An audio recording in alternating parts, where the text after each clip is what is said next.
Olá, estamos aqui para mais um programa As Pessoas Inspiram, nos estúdios da RS Play, canal 524, Claronet. Gente amada, hoje vamos ter um papo muito bacana com uma amiga de longa data, a Elaine Montezana, que é especialista em tecnologia, em LGPD, e vai falar pra gente sobre esses assuntos que também conectam muito com o mundo do empreendedorismo, né, com o mundo corporativo. Então seja muito bem-vinda, Elaine, ao programa As Pessoas Inspiram.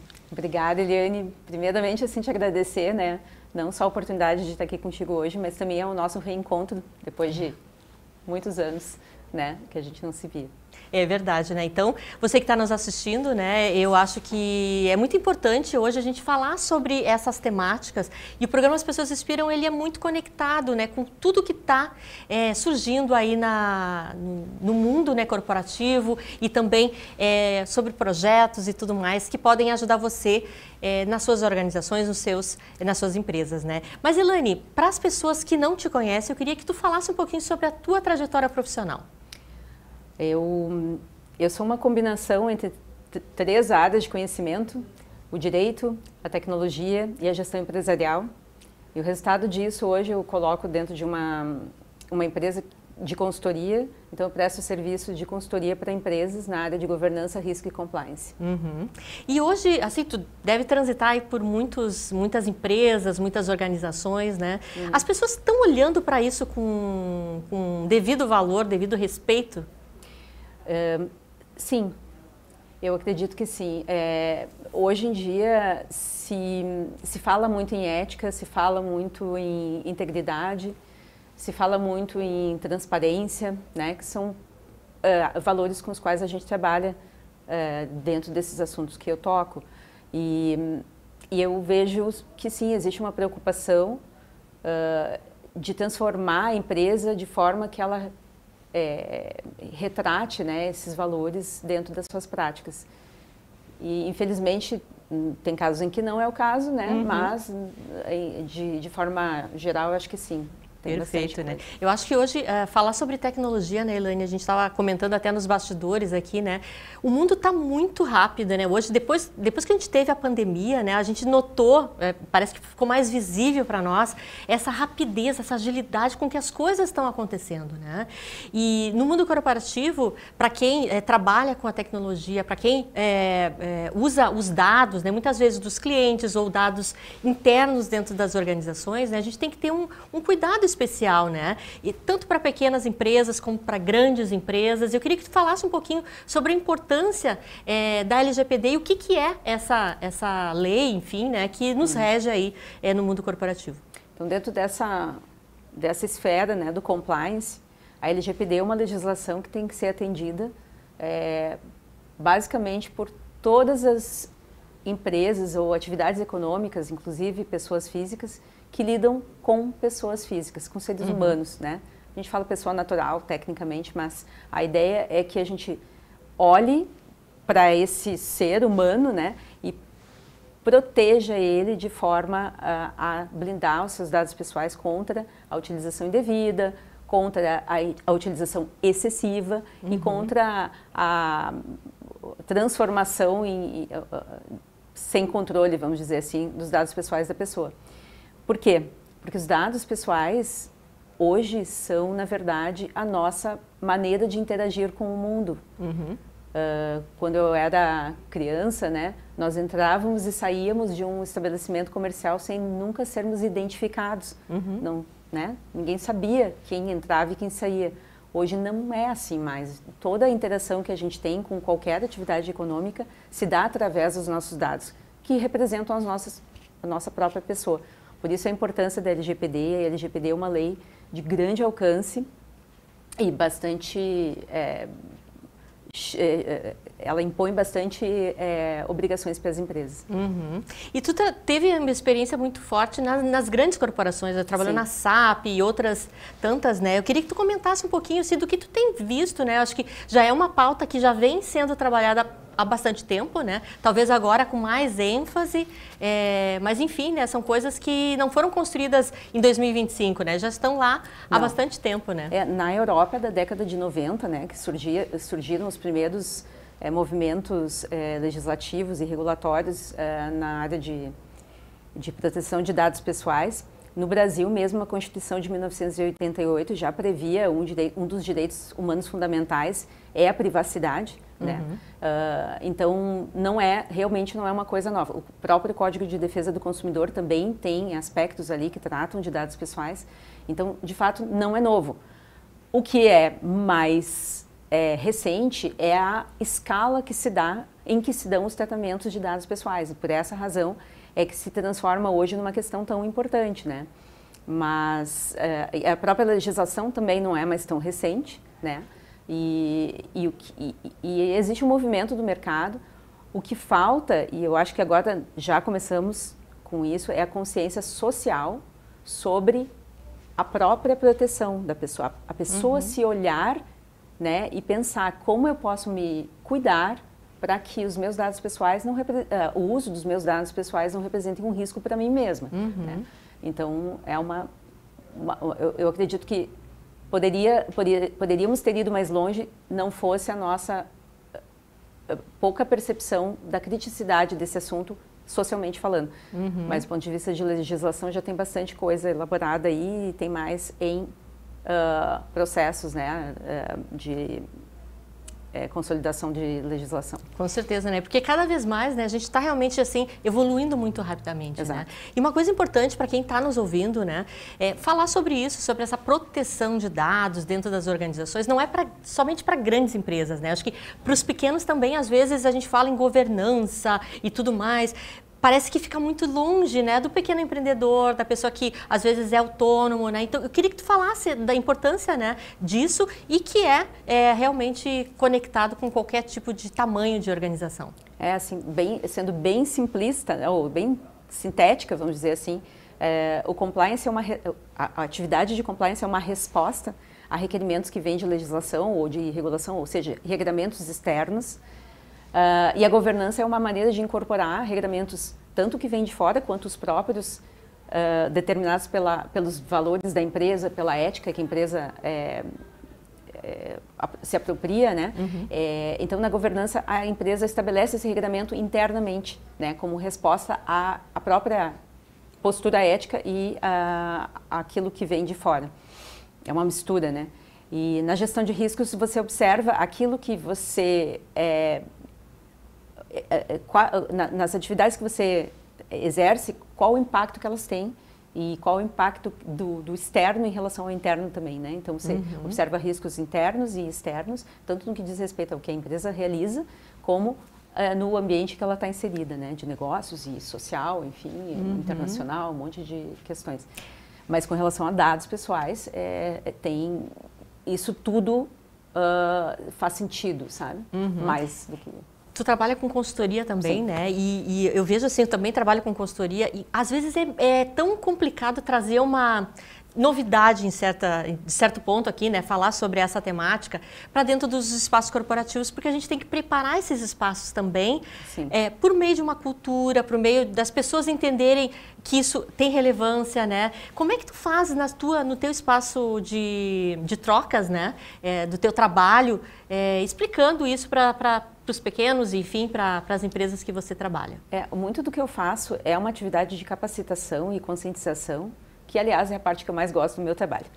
Então, a gente percebe que para o outro, aquilo que para você é muito comum e natural, para o outro pode ser novidade. Então, o que eu faço, né, é escutar bastante qual é a realidade do meu cliente para que eu consiga incorporar esses conceitos aí que a gente está conversando e tantos outros que estão envolvidos nas atividades, naquilo que faz sentido para ele. Na verdade, o que eu vejo assim, que a dificuldade de incorporar coisas ou mudanças culturais, ela está muito relacionada à motivação da incorporação das mudanças, né? Por que a empresa está se movimentando em direção àquela mudança, né? E, enfim, se não houver um motivo, então realmente não vai acontecer uma mudança. Claro. Né? E quando tu falas isso, me veio logo assim a questão da empresa saber a que veio, né? E Exato. aí a questão da ética, a questão de um propósito maior que rege, né, toda a tomada de decisão, né? Se a empresa não está conectada com esse tipo de valores, ela vai fazer qualquer coisa, qualquer negócio, né? E tu sente isso também na prática, né? Sim. A gente vê nas notícias, né, como a gente estava conversando antes, o tempo todo, tomadas de decisões muito ruins. A gente vê, né, como que ela se relaciona com a sociedade. A questão, e até a tomada de decisão é uma expressão interessante da gente explorar aqui. A gente pensa que tomada de decisão é uma coisa grandiosa, nossos rumos estratégicos da empresa e tudo mais, e sim, também é. Mas às vezes é uma tomada de decisão bem simples, tipo, posso realmente falar do meu cliente num restaurante em voz alta, sabe, uma coisa bem simples. Sim. Que são orientações que às vezes podem parecer óbvias, mas são importantes de serem ditas. Ou seja, o óbvio, ele precisa ser dito. E eu acho que numa transformação organizacional ocasionada por um movimento da empresa em direção a uma integridade corporativa, a um processo de ética, compliance, toda essa temática que eu trato, ela possibilita que as pessoas também compreendam aquilo que nesse guarda-chuva todo aí toca a vida delas, né? As atividades delas dentro da empresa, dentro e fora. É verdade, porque são cada detalhe, né? Tu comentaste disso, mas a gente tem, por exemplo, você vai fazer um processo lá onde vai o CPF da pessoa, numa planilha, sei lá, estou imaginando aqui, né? Isso também tem porque eu não posso divulgar dados de CPF da pessoa sem ela saber, então tem a ver também com a transparência, né, Elaine? A gente, que cuidado que a gente vai ter com a pessoa com quem a gente está lidando, né? Imagina que você tem um cliente, você está colocando um produto no mercado. Você precisa pensar na segurança que esse produto está oferecendo ao mercado. Se é um produto digital, ele também tem que ter segurança, ele também tem que proporcionar segurança para quem vai consumi-lo, né? Mas igual, pensando em qualquer tipo de produto, é necessário que você pense nas consequências do uso dele e até do início ao fim da cadeia, pensando do ponto de vista de sustentabilidade também, né? Então, de fato, quando a gente pega um CPF de alguém, a gente está, na verdade, pegando alguém, né? A gente está, em última instância, se relacionando com uma pessoa. Claro. Então, como é que a gente se relaciona com seres humanos? É com respeito, é com cuidado, né? É com atenção aos detalhes. É disso que se trata aqui nessa questão da LGPD, né? E na questão de governança e de ética, integridade em geral também. Né? É muito importante, né? Porque a gente está trabalhando hoje com pessoas, né? Independente das empresas que a gente tem, os CNPJs que a gente tem, né? Mas sempre são pessoas trabalhando com outras pessoas, vendendo produtos para outras pessoas e assim vai, né? E esse ser, ele deve ser preservado, ele deve ser, pelo menos, notificado, né? A pessoa tem que estar ciente do que está acontecendo, né? Com os dados que ela ofereceu, muitas vezes, às organizações. E tu sabe que essa ciência é uma coisa muito complexa, porque, assim, em geral, a nossa posição em relação a uma empresa com a qual nos relacionamos é uma posição de muito desconhecimento, né? A gente não consegue compreender a complexidade que se estabelece através daquela relação e a partir daquela relação. Então, por conta disso, essa legislação protege a pessoa humana, né, o titular de dados pessoais, justamente pela hipossuficiência que ele tem, a vulnerabilidade que ele carrega dentro dessa relação que se estabelece com uma organização. E assim, é difícil mesmo que você leia e você transite em tudo que está escrito nas políticas ou, enfim, nas especificações dos produtos digitais, por exemplo. A gente não, na verdade, a LGPD não cobre só o mundo digital, tá? Por isso que eu estou tentando aqui pensar nisso. Mas, assim, sempre que a gente olha, assina lá um aceito num termo de uso, não tem a menor ideia do que a gente está fazendo. E, de fato, é muito difícil. De um lado, a empresa precisa explicar tudo que está explicando. De outro lado, você tem muita dificuldade em entender aquilo que está sendo explicado. E é por isso que é uma relação em que o titular de dados pessoais, ele ocupa uma posição de vulnerabilidade. E para isso que existe essa proteção. Perfeito.